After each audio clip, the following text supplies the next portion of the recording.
are no longer serving the people of the state the way they were intended. You know, it's like when we go up into our attic and we pull down that big cord of Christmas lights every year. Even though we put it in there neatly with good intention, we pull it out and it's all wadded up, and every year we're adding additional layers to that. And that's what's happened to the processes within DPS. So I've given direct orders, if you will, and created a team to untangle those lines. There are going to be quick fixes on those bulbs.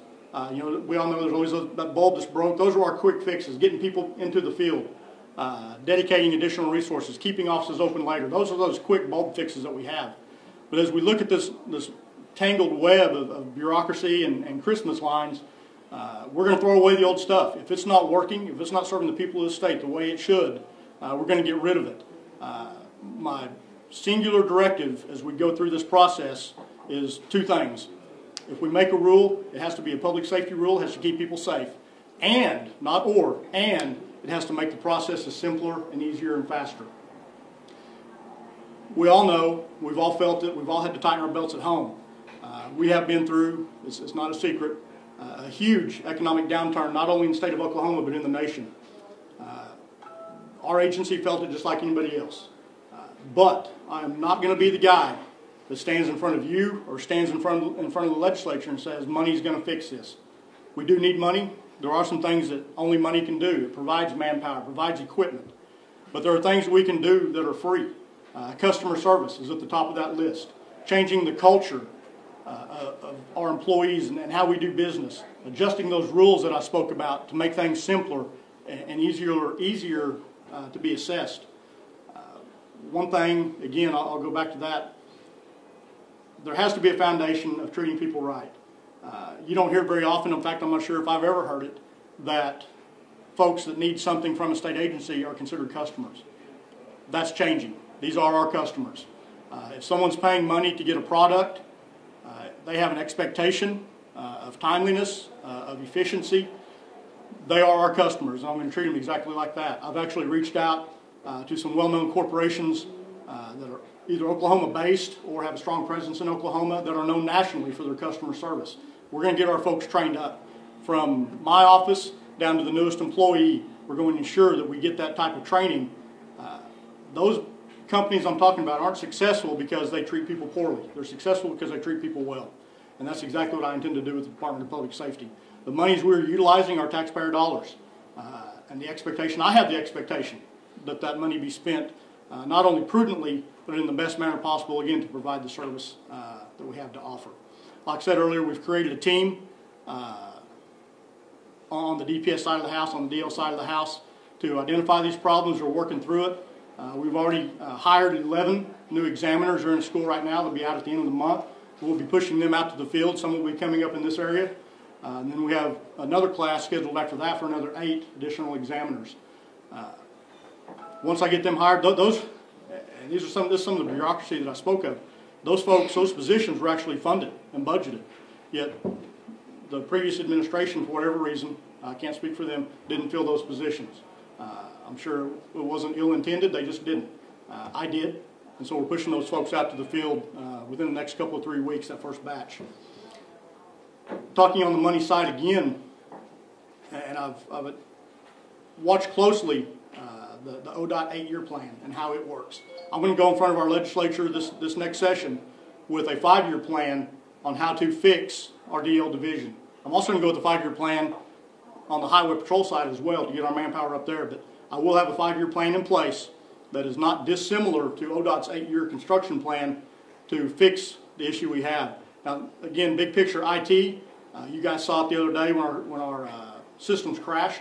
We're flying the Wright brothers plane in the stealth jet fighter age. That is changing. Money has been dedicated by the legislature to DPS to modernize our systems. That will be in conjunction with Real ID that hits the ground April of 2020. So even though we're still 2.5 years from that accomplishment, again, there are things we can do, there's things we will do. We are thinking outside of the box, if you will, outside the state government bureaucracy box, and we'll be focused on customer service and taking care of these long lines that you guys see out here today. I'd be happy to answer any questions if you have any, and like I said, if we get on the technical ones, I'll certainly have Director Hankins step up and answer any of those. When you talk about the complexities of this whole thing, when I was researching this problem last week, I found it very difficult to follow. You know, we've got our private tag agencies that issue some of these driver's licenses. We've got DPS issuing us the alert that there's an outage. Then I contact the Oklahoma Tax Commission to find out more about the system that is out. It was very complex, and then I find out from tag agencies that actually the computer systems that issue the driver's license are actually run out of, I believe, Colorado. So are those the complexities you're talking about? You hit it right on the head. That is the minutiae of stuff that we're trying to work through to simplify this process. And that will come with the modernization. Half of that equation is simply updated IT and computer equipment. So you're exactly right. There are so many hands involved in this, and quite honestly, they're not talking to each other.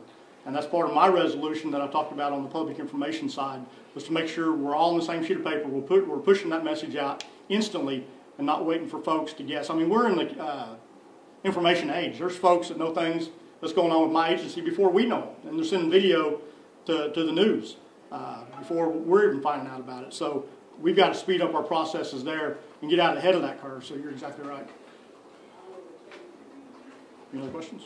The actual issue with the problem, I mean, where did it originate from? Did it come from a lightning strike, or I mean, what caused the computer systems to go down? The computer failures of last week was literally the perfect storm. Our vendor out of Boston was updating our system. At the time, the computer hit that city, the area of Oklahoma City that we're in, which is apparently pretty susceptible to power outages. Not only did it knock our power out, it killed our generator at the same time. So the process stopped. The update stopped. They couldn't move forward. They couldn't move backward. It was literally a log jam. And that's what took so long. We had Microsoft involved, the vendor involved, OMES involved, our folks involved. We were literally working 24/7 around the clock. So it was the unfortunate perfect storm. But that's what we have to think about. We have to be ahead of that curve. And that's what this modernization will help resolve. And also with Oklahoman's information, I mean, with the previous system, was the system secure, meaning like Oklahoma's driver's information, and with Real ID coming online with a federal thing, the security of all the new systems, I mean, is that a concern? The security was never a concern on the outage.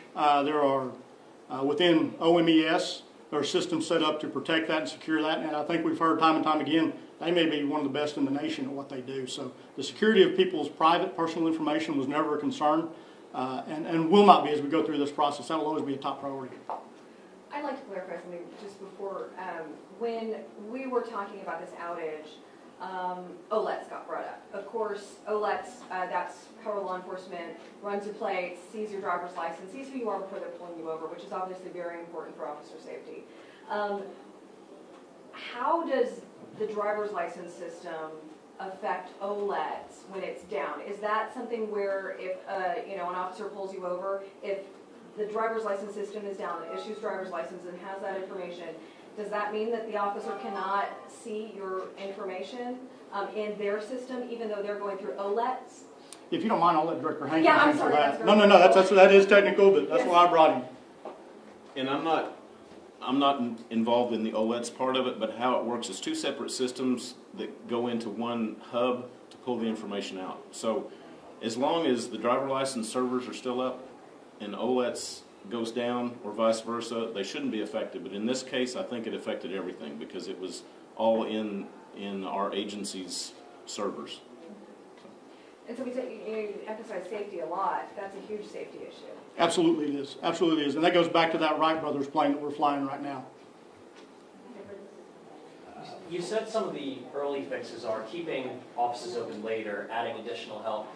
You kind of briefly mentioned what the long-term solutions are right now. Is there any idea what that long-term solution is going to be to get kind of out of the Wright Brothers era of what you described? We do, and again, that's what Director Hankins and his team is working on. So if you don't mind, I'll let him answer that question. He's been on the ground level working on that. You mentioned the overtime. We have overtime shifts going on right now trying to help with the backlog that last week caused. And just for y'all's information, we started overtime Wednesday night after hours and ran it Wednesday, Thursday, Friday. And so far, or up to that point, we had helped 692 customers after our normal business hours that wouldn't have normally got waited on. So that's been a big help for us. Some of the things that we're working on long term, of course, as Commissioner Rhodes talked about, customer service is our #1 priority. I mean, we understand what's going on. When you see the wait outside right now, we want to provide good customer service. That's our job, is to be here and to help the people. Sometimes we can't help them because they don't have what they need, but we can still tell them we can't help you and do it in a polite way. But some of the other things we're working on right now is a mobile app and a computer program that a person can go online, look at any of our 36 locations and see what the wait time is. And then once they get here, if they don't have an appointment, they can actually get a ticket, and the system will tell them approximately when they would need to come back. So instead of sitting and waiting for 2 or 3 hours, they could go home, they could go to eat, go shopping or something, and they'll be notified approximately when they come back. And then the modernization system that Commissioner Rhodes spoke about, that's going to help us expedite our processes quicker. Instead of having to fill in every field, some of it will be auto-populated.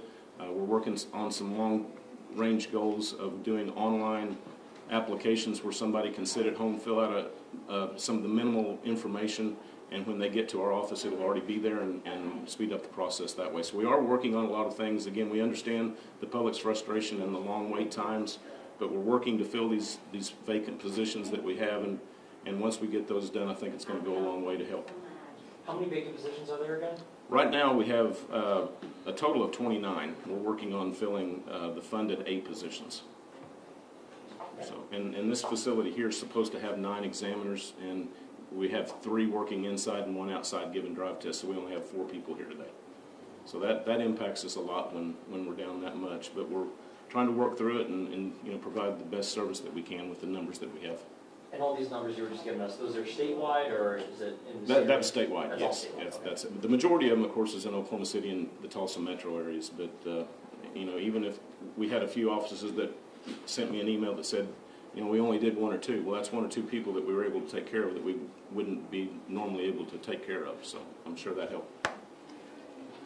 I know, speaking with people, that were affected by the outage, they came from like Cherokee County. They're like, hey, they're only open 2 days a week there. I came to Tulsa because they're open every day of the week. For those people that I talked to that were sitting on the front porch, while they were figuring all this out, what do you want to let those people know about? Because they went from one place to the other place to the other place, and they're like, look, I'm about to lose my livelihood because I can't feed my kids because I can't drive my CDL. What would you like to tell those folks? Well, and that reiterates my message to those folks, because that's everybody. I understand. I get it. I hear what you're saying, and I see those issues that are happening. Help is on the way. We're working on it diligently, very aggressively. This team that we've put together understands that time is of the essence to find these quick, low-cost fixes that we can get into place now until that ultimate fix is in place in 2020. So my message to them is, I understand. I hear you. It's happening to my neighbors, my friends, people I know. It's happening to every single one of us. So we're going to be part of the resolution to that. And lastly, for the folks that make the decisions, I know you can't do policy, but from the battle lines, what would you like to tell those folks that walk in Marble Hall? What would you like to let them know that you're dealing with? I'm coming. I'm coming with a plan. I am going to ask for some dollars. But the plan I come with will be very clear, it will be very precise, and it will resolve the situation. So that's my message. And you know what? They know it. I've already had those conversations. They know I'm coming back. Last session was my first session. $1 billion for that division. Of course, the budget still wasn't there yet. We know revenues are coming in now. Again, I'm not going to be the guy that says, throw me all this money, but I'm going to tell you what I need, and I'm going to tell you how I'm going to fix it with those dollars. So there's no more left to cut off the bone. We are into the bone. I have 2 more questions for you. Will there be some sort of grace period on the side of law enforcement if they pull you over and you're expired by, I know there's already a grace period for that, but are you doing any additional accommodations because of the backlog of what we've got going on? Well, and realizing I can only speak for the Highway Patrol. We are pushing that out to the field. Our troopers understand that. Our troopers have that discretion and that leeway. So, I mean, if they're a year past, I mean, there was some time in that year to get something done. If we're talking 2, 3, 4 days a week, even a month, our troopers do have that discretion, as do the courts. And I would certainly be the first one to stand up and say we need to consider our enforcement on this. And my second question is not mine, it is from a colleague of mine. Brian Dorman wanted me to ask if you felt that some of the, I guess, ill feelings towards this location here at Eastgate and the bedbug situation that happened a few weeks ago, if that could possibly be contributing to longer lines at other locations here in the Tulsa area specifically. That would be presumptive, but I mean, you would presume so. I don't know the answer to that directly. You can only presume. Any questions? All right. Jeff, do you have anything you'd like to add? I just want to add a couple of things. I want to make sure that the public understands that our examiners are doing the best they can. Sometimes they get frustrated, but that's still no excuse for poor customer service. So we are going to emphasize better customer service, and which we do all the time, but especially right now with the long lines and everything, we need to do a better job, and you know, we are working on that. Another thing we want to put out is to make sure that the public understands they need to check our website before they come to look at the requirements, you know, the document requirements that they need to bring, because it's frustrating for us and it's frustrating for them too to get up to our, after waiting, you know, 2 or 3 hours, and they get up to us and they don't have what they need. So we ask that everybody be sure and check our website. Also look at our itinerary with each location. It gives our office hours, and if there's any closings or reduction in service, we post that as soon as we know that's coming up. And just to look at our website for any updated information. Just want to make sure that gets out there. All right, if there's nothing else, again, thank you guys so much for coming.